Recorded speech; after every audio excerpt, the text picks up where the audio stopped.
everyone, and welcome to Something Wicked DocuFest 2024. I am here today with an amazing filmmaker who will be talking about his film that's going to be screening this year at our film festival.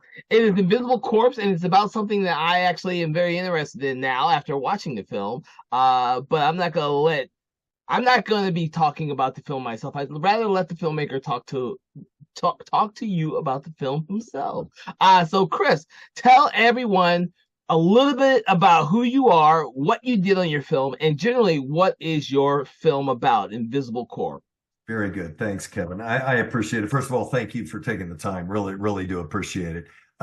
So the last 25 years, I've been making social issue documentaries, and all of them focused on public health issues. I say it's all the happy stuff. We just finished one on vaping, vaccination misinformation, domestic and date violence, opioid abuse. I mean, mental health issues, all the stuff that make up public health in our country and around the world. And we do a lot of work around the world as well. We did a big thing down in Nicaragua on AIDS and HIV. But all of the documentaries are focused on creating some kind of social change, whether that's political, whether that's community, whether that's individual, whether that's teenagers or parents. It's all very, very, very targeted to an audience. So that's what I do. This came up. We finished up a film 3 years ago about vaccination misinformation. It's called Vaccination from the Misinformation Virus. And while I was doing that, I met some really interesting, it was a national special, met some very interesting people in the public health service and a group called the Commission Corps.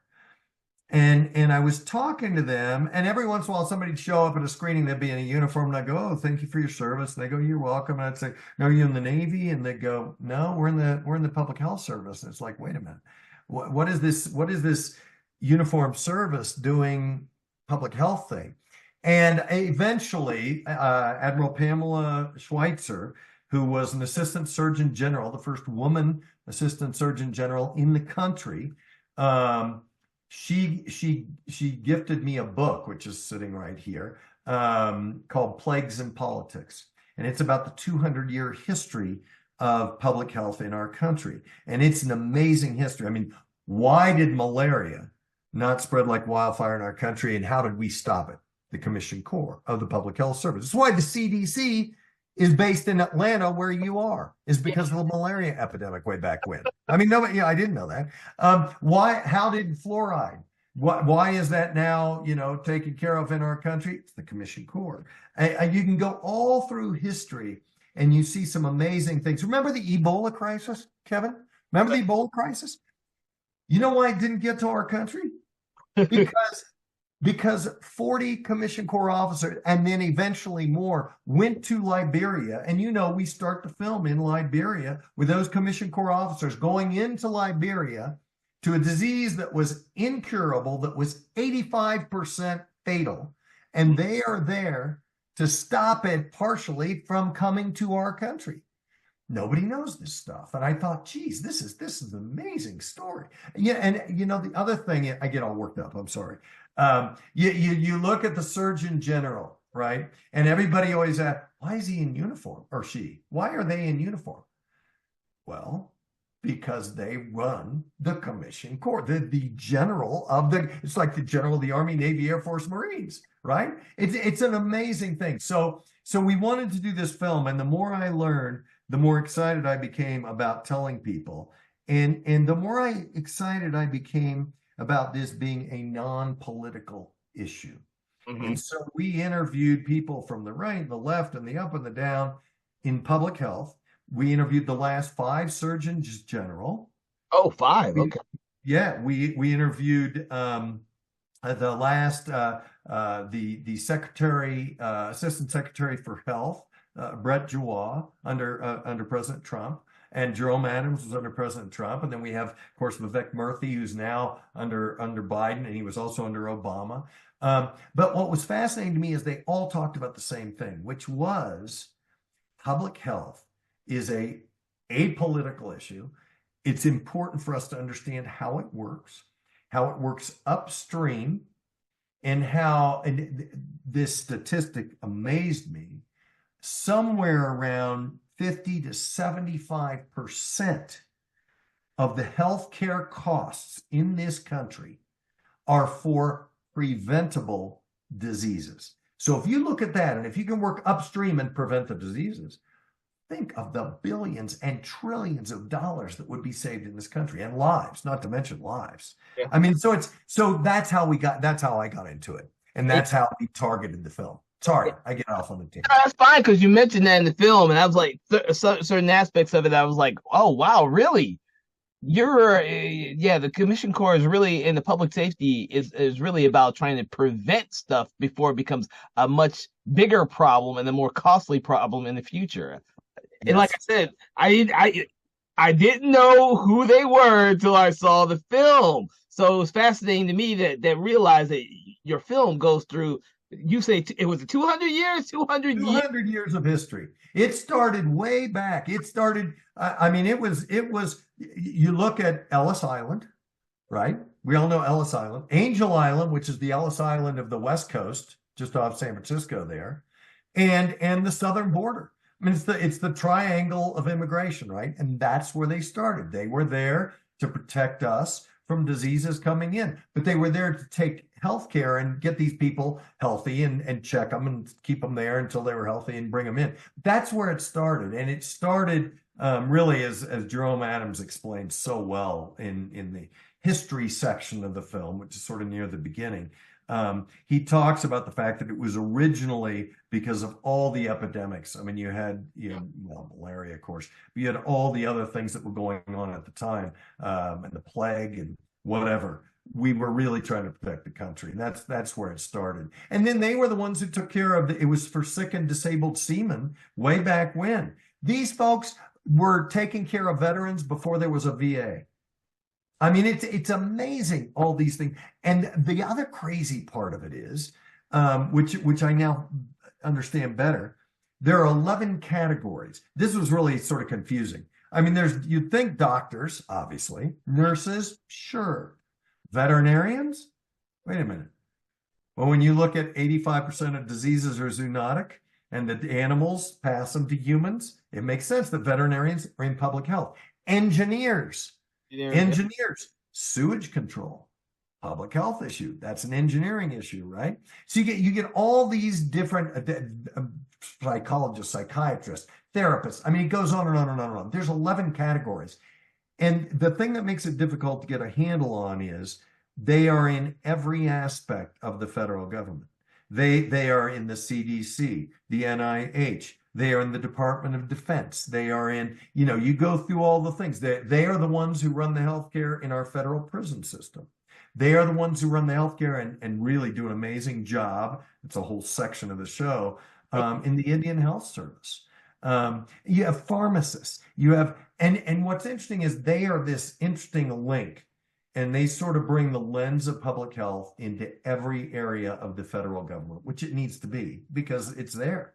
So our goal was to really have people, everyone, understand what they are, but more importantly, to have our legislators, our senators and our congressmen, congresspeople, understand that when you fund public health, you are really funding at the front end and you are saving billions of dollars on the back end. And if they understand that, I don't care whether you're right or left, if you're saving trillions of dollars and you're saving American lives, what could be wrong with this? It's perfect. Yeah, but you mentioned this in the film where when they're invisible because they do such a good job that no one realizes what they do. And without them there, we would have probably much bigger problems. Exactly right. I mean, safe drinking water. Yep. Making sure that the drugs we take are actually safe. Making sure that the food that we eat out of grocery stores is inspected. Who do you think does this? Yes, the FDA is involved, but Commission Corps officers are the ones who are running the show. When you look at, and I asked this question, and we put several sections of it in the show, with the COVID pandemic, it's like, okay, what were they doing? Well, when you think back to the beginning, and you remember, I'm sure, Kirtland retirement center up in Washington, and all these old people were dying. It was right at the beginning of the pandemic. Or you look at the Diamond Princess, that cruise ship that was over there that Yeah, was in yeah. Japan. And we were trying to get our people back, and we didn't know how to. When you saw those pictures in your mind, you're seeing all these people going in full PPE trying to take care of people. Everyone was a Commissioned Corps officer. Everyone was commissioned. The Commissioned Corps officers set up the initial testing sites, the initial 40 testing sites all over the country. They set up the model for that. Nobody knows that. When the fires on Maui, that we just had those fires in Hawaii that just wiped out that town of Lahaina. Yeah. First people in the door, Commissioned Corps officers, psychologists, psychiatrists, doctors, nurses, trying to help those people. This is an army. It's a health army of our country. And it is amazing what they do. I've been so honored to do this film in particular because they are the nation's unsung heroes. They are totally invisible. They're the invisible Corps. Well, you're right. In your film, you mentioned the whole thing about the COVID pandemic, and they were the first ones to set up the model that everyone else was going to follow from after that. And people just don't know that. They just assume that this just came out of nowhere. But you got to remember, these people are the people who go there first. Despite any health risk to themselves, they're the first ones to go in there first. The Ebola epidemic, the malaria, they're the ones that are risking their lives for the public safety of not only us Americans, but everyone else. Because as you say in your film, you realize that it may start somewhere else in some other country, but it could be here next week or the next day or whatever. So it behooves us to jump in at the very beginning and help alleviate some of these health issues around the whole world. Because I think you said in your film as well that this is one of the only countries that has a division like this. We are the only country in the world. We are the only country in the world that has this. And I'm glad you brought up, and it's people wonder, well, why are we sending these people around the world? And you brought it up, and it's exactly right. And it was talked about in the film a little bit too. In today's age of travel, I mean, you remember what happened to travel during COVID, for goodness sake. I mean, people were scared to death to get on and off the planes, and you're coming in and people are breathing on you. And I mean, we need to be all over the world, because not only do we need to be helping other people just out of a moral duty to help other people, but we need to also be stopping things before they come into our country. And so you're exactly right. Kevin, you got to go on tour with me so we can talk about this.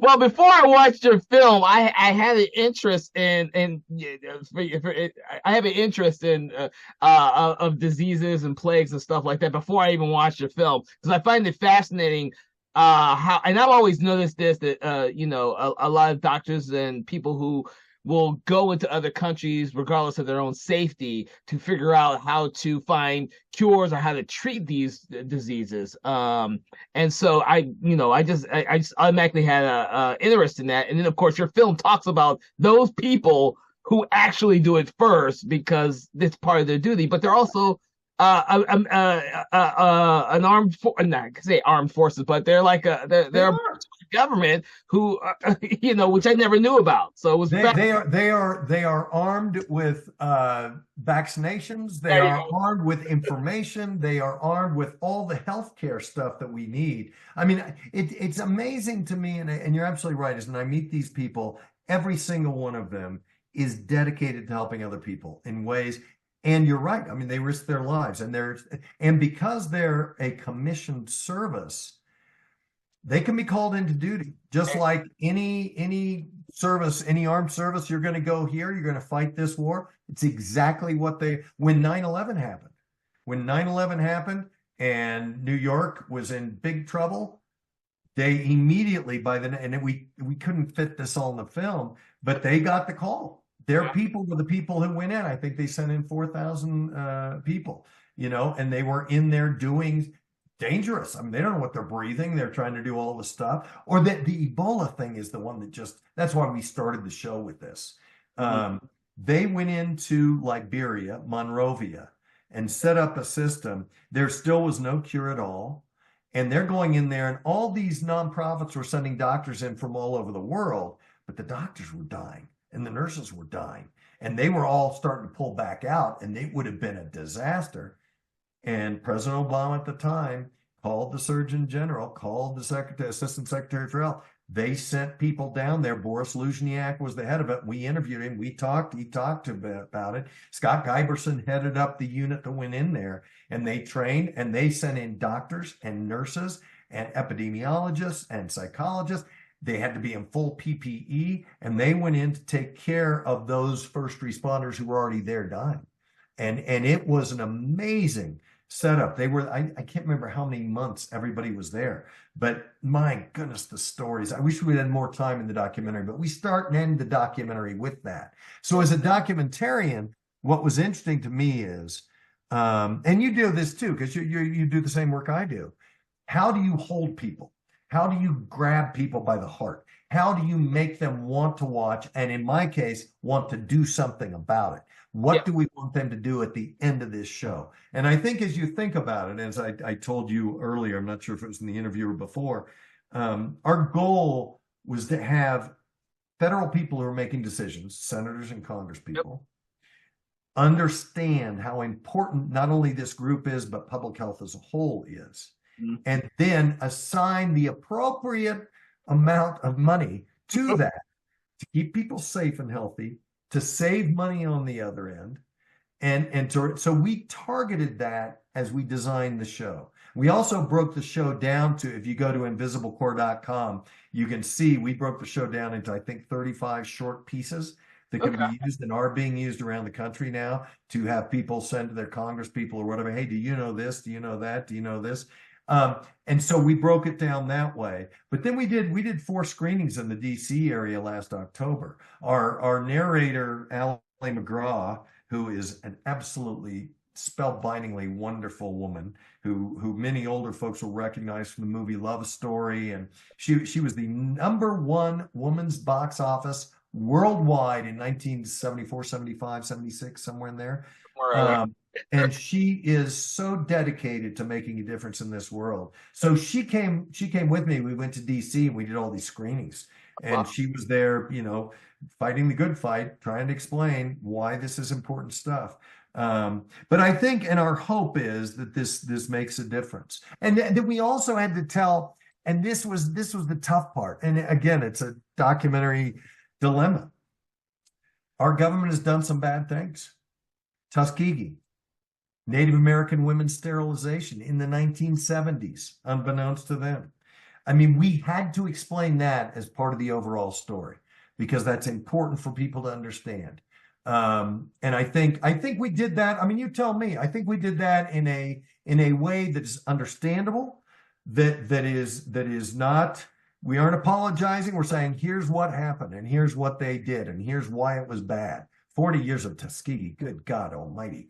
I mean. And to have Jerome Adams talk about that, I think was spectacular. Did you like it? Really good. He was really good. And even when he says at the end of the movie during the credit sequences, actually the credit sequence is really good because all of you people return back to say some great things as well.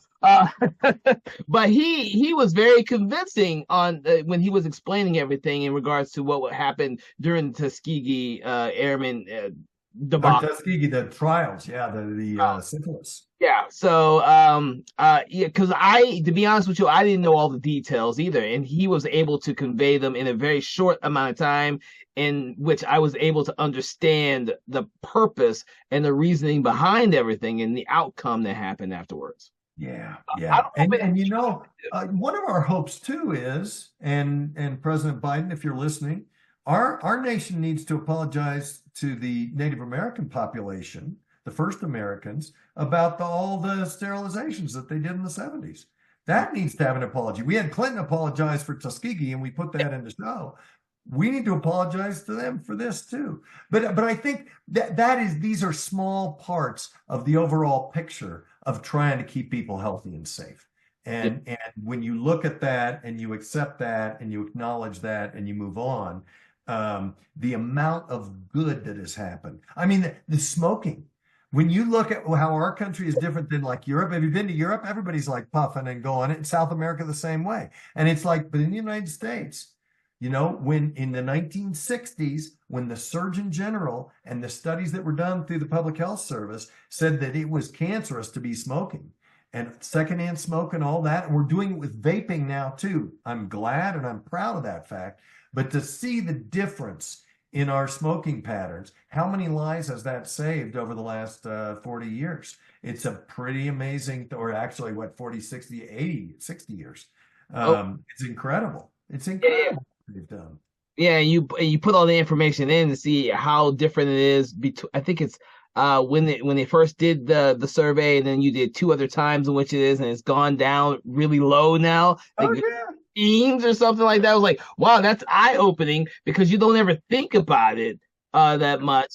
But it's something that proves that what the core is doing and what the Surgeon General has done has helped Americans live a better life without the smoke and cancer and Yes. all that type of stuff.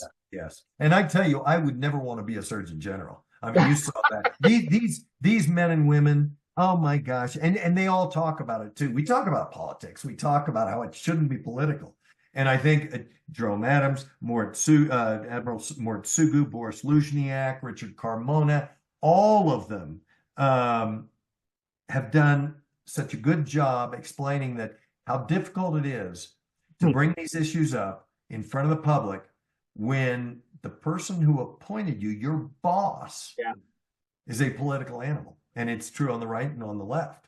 And when they say, you know, let's not talk about this right now. The Ronald Reagan stuff that we talked about with incredible, you know, I mean, he did not want to talk about AIDS. He absolutely did not want to talk about AIDS. But C. Everett Koop is a hero, and he was on the right, and he was an evangelical Christian. And he not only talked about AIDS, he put out that brochure because he was dedicated to healthcare as a doctor, as a human being. And it didn't matter the politics, and it didn't matter the religious overtones. He really, and what an amazing guy that was, how that happened during our history. I'm really excited, happy, thrilled that it's getting the notoriety it's getting. I'm thrilled that your film festival would take the time to share it with people because that's the way we make change. That's the way we can affect people's lives. Yeah, well, that's one of the things I love about documentary and filmmaking in general is like it. For me, I see. I'm not naturally a documentary filmmaker. I just love watching nonfiction films. This is the reason why we started this film festival because if you're not aware, we have three film festivals all the way, and this was what we started during COVID. We didn't know COVID was going to happen the first year we did the film festival.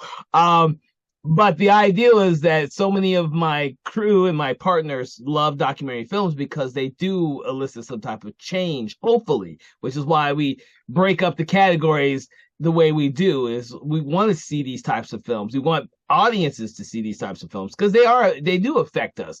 Yes. You may not think they do. Now, the horror and sci-fi and animation, they kind of hide the themes in fiction, but nonfiction can be something that any audience member can grasp on and be affected by. And that's what I hope that not only your film, but everyone's films does. Yeah, I couldn't agree more. I think we're doing now, we're doing screenings all over the country, and we have done them, and they've been on PBS stations now all over the country as well, which is nice. But the screenings at universities in particular, and at schools of public health in very specifically, have been really beneficial, I think. And usually I stay and do a 1 or 2 day workshop called Media with Purpose. And it's exactly what you're talking about. It's how do you create media is such a powerful tool. It affects perception, and perception affects change, good and bad, up and down. I think we can all agree on that. So how to create those things that can actually make a difference, how to target those things to a specific audience that can create the change that we want, whatever that may be. You know, if we're doing a thing on vape, then we're going after teenagers, and we're going after parents of teenagers. If we do a thing on vaccinations, we're going after all kinds of different, that was an interesting film and a much longer conversation, but we very specifically target our audiences. And then we create the films based on those target audiences. And then we distribute based on how we can get those audiences to actually see the film. So it's an interesting process. Media with purpose, I think, for me anyway, gives me hope that especially now when we need change and we need people to understand things, we can create the media that will make a difference in the world. And I think that's certainly where young filmmakers are going, and I Yeah. applaud that, and I want to help in whatever way I can. So from what we've been discussing, you've done a lot of films in this particular niche genre here. Have you done anything outside of this, or has this been like a calling almost? It's been a calling. I started back in the late 90s. I'm an old guy, Kevin. I did a big project for the UN in India, and that really shifted my view of how powerful the medium could be. It's a much longer story. People can see it on my TED Talk, on my website, Okay. christopherproductions.org. But that changed the course of my career. And so everything after that was geared towards creating social change in a positive way. Now, some of that is expanded. We did a big project called Osimi about a guy who was sort of the Nelson Mandela of Central Asia that nobody had heard about. We shot it in Russia, Tajikistan. I was in India. I was in Spain. We were here in the States. And that was interesting because this man really, when the Soviet Union broke up, Yeah. and the stands came about, Uzbekistan, Kazakhstan, Afghanistan, Tajikistan. He went and he was heading up education in Tajikistan, and they were at civil war. Education was what he focused on, education and culture, and it brought their country together and ended their civil war. It's an amazing story. And so we did that film just called Osimi. I did a big film on one of the longest serving senators in the country, Pete Domenici. It was called Domenici.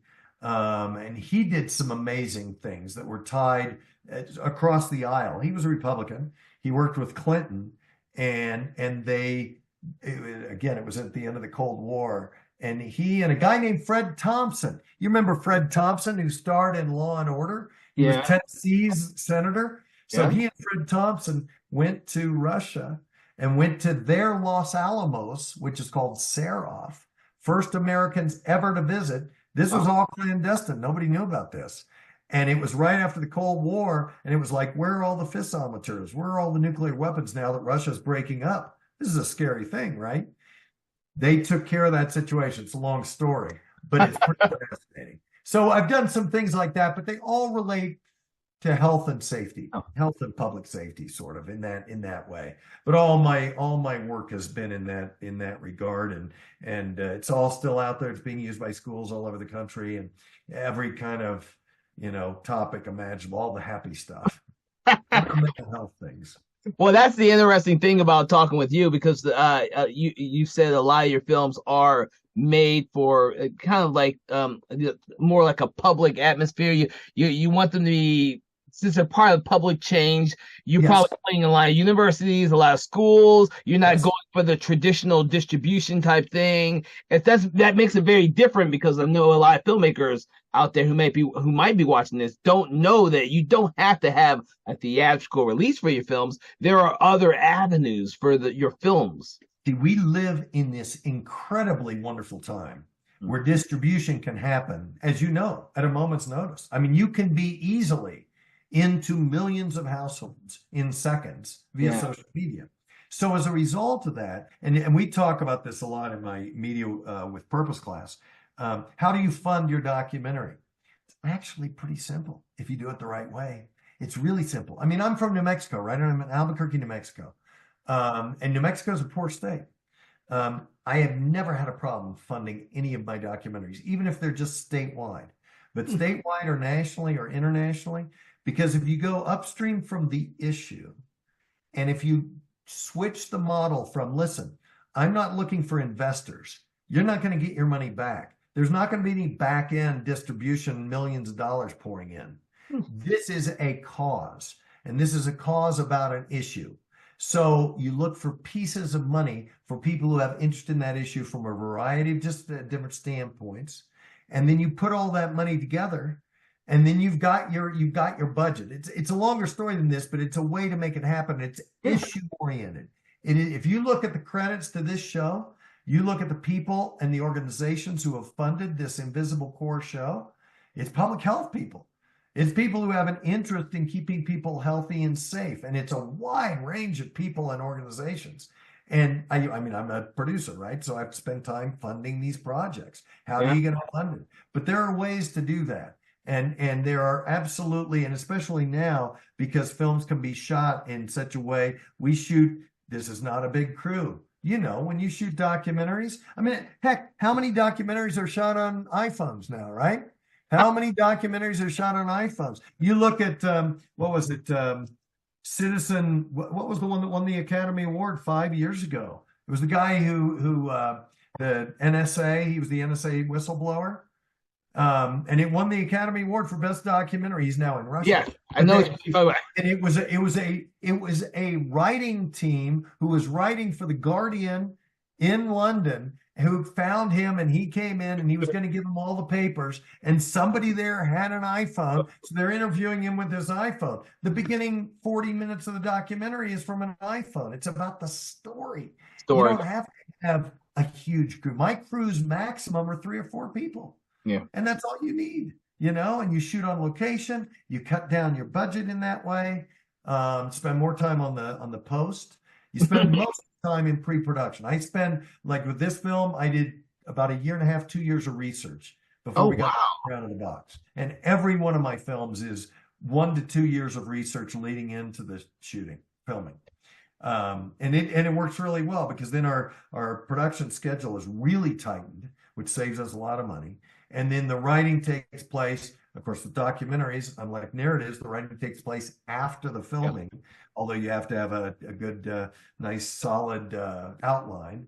And then you do the writing, you come into post, and you put the thing together. And it's about the story. And I love that. My Hollywood friends I always say that they do it the Hollywood way. And they do the story first, and then they do the shooting, and they have the $1 million budgets and all the stuff. But it's like with documentaries, you can do them on a dime, and you can make a difference in the world, and you can distribute it the right way. I'm sold on documentary production. I just think it's fabulous. I didn't get that at all. Well, one of the great things about hearing this is, like I said, there's going to be some people who are listening to this and they have no idea.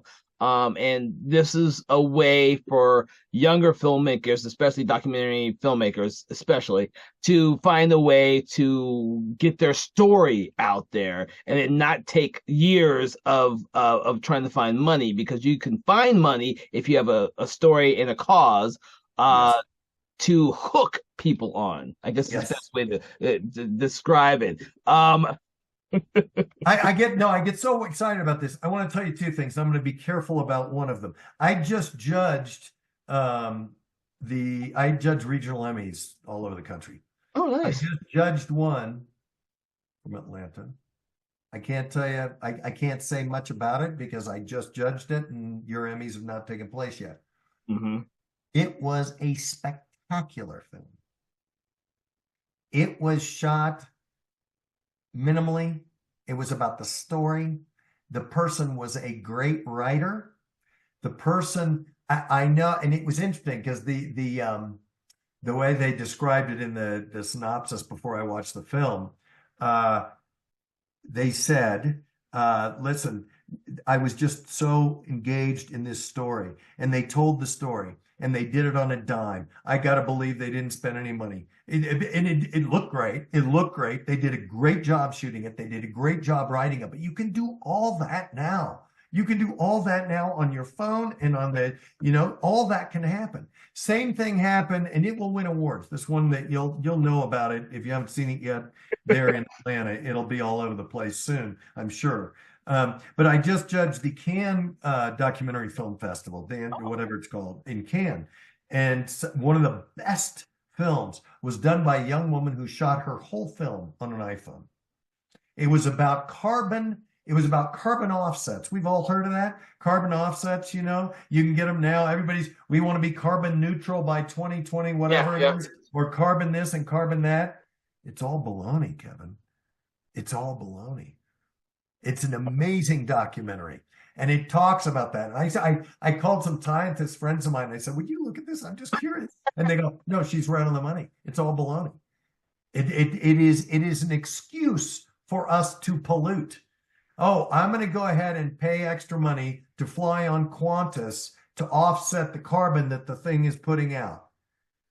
It's making Qantas more money. It's not offsetting anything. I'm going to pay more money so they plant 3 more trees so it can offset the carbon. It doesn't work that way.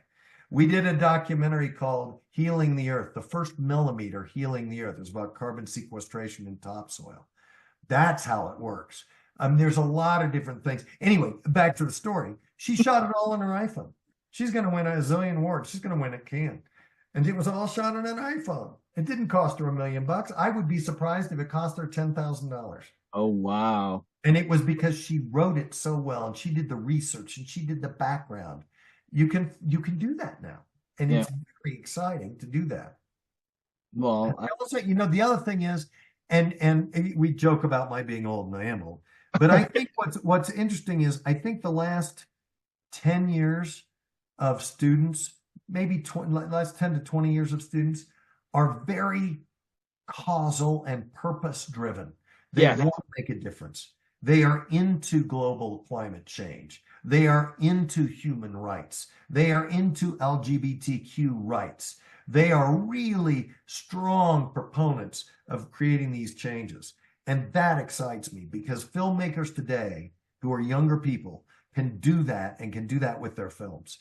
And I think many of them are starting to do it. I mentor a lot of people. I'm glad to mentor anybody who's watching. You can get a hold of me. Kevin knows how to get a hold of me. Chris at ChristopherProductions.org. You can email to me directly. I'm willing to help. Doesn't cost you a cent. Glad to do that. I mentor people in New York and LA and all over and in between. But those young people are making a difference now. And it feels in some way, I didn't grow up. I was a little teeny kid in the 60s, but that time period feels very similar to this time period in terms of making change and creating change. No, I'll agree with you. I watch a lot of indie films, and you're right. That type of mentality is just not in documentary films, but also in other genres as well. And it's really exciting. I get excited from seeing indie films all the time now. I've been doing this for 12 years now. 12 to 14 years. Oh my God. Time flies. And so over the last 4 to 5 years, I've been seeing, especially with the documentaries, but I've been seeing a lot of stuff in my fiction film festivals. This exact same thing. People are using their storytelling ways to make social changes. And the types of stories they're telling are not just mainstream, but they're picking and choosing the niche markets, the stuff that has been marginalized and not been talked about until now.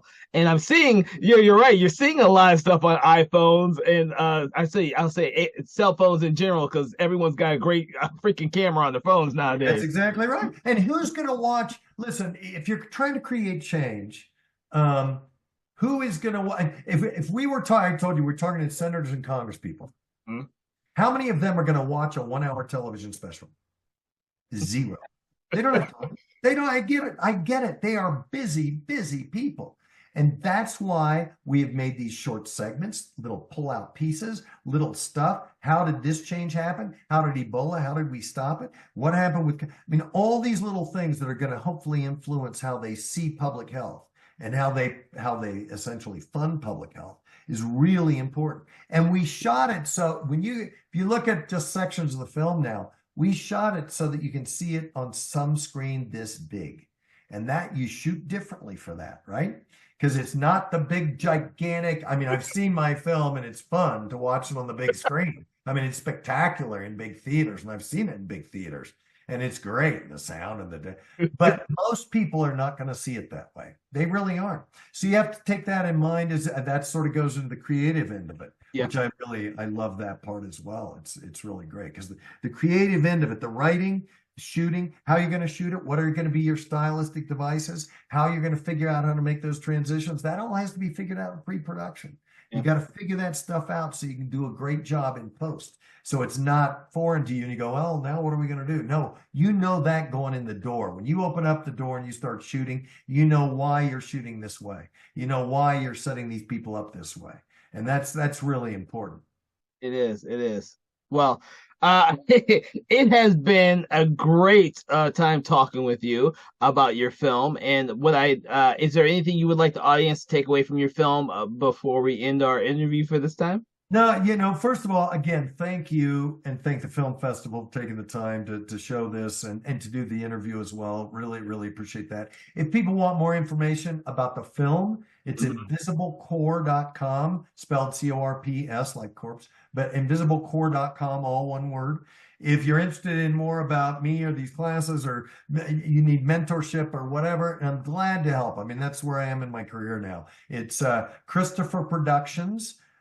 .org, we're an organism, or Chris at christopherproductions.org. And I'm glad to help. If you want to, I'm glad to come in and do 1 or 2 or 3 day workshops too, or whatever. I mean, and these things are all, I just want to help. I want to create change, want to do some good things. And you keep up the good work. My gosh, I can't wait to see your stuff.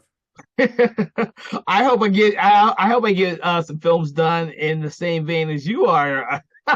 I like the touch, buddy.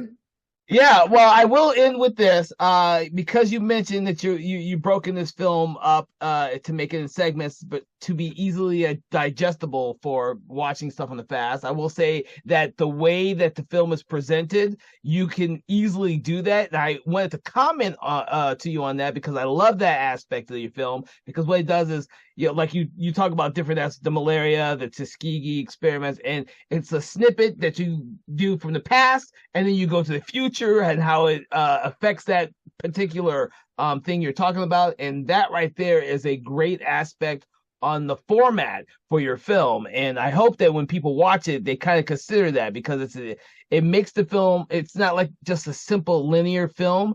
It's a film that jumps back and forth in time to give you reference points for what the Corps did and how they got to where they are now.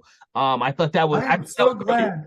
I am so thrilled that you watched this thing. You don't know how many interviews I do. And the people go, what's your Corps? What is this? You watched. I'm so proud that you watched this thing. I'm so excited that you did. But we designed it that way. And I'm glad you noticed that. We designed it and wrote it that way because we knew that's where we were going with it. And I use sections of it in my class all the time. That just goes to how much time you spent on the pre-production aspects. I would have never known any of this until we talked, because I saw it, but it didn't really affect me until we spoke about it. I was like, that makes so much more sense now. Excellent. I just wanted to tell you that before we end the interview. I appreciate it, buddy. Hey, I really appreciate you. Thank you. Thank you for taking the time. Thank you for being so knowledgeable, and you took the time to really look at this thing. Well, you're welcome. You're welcome. I enjoyed your film. For everyone out there listening or watching, please make sure to check out this film, Invisible Corps, and all the other aspects of it. It's an amazing film, and we're hoping that you watch this and all the other films at this year's Something Wicked DocuFest. I want to thank Chris for being here, and everyone out there, thank you so much. Enjoy the rest of the films of the weekend, and have a great day.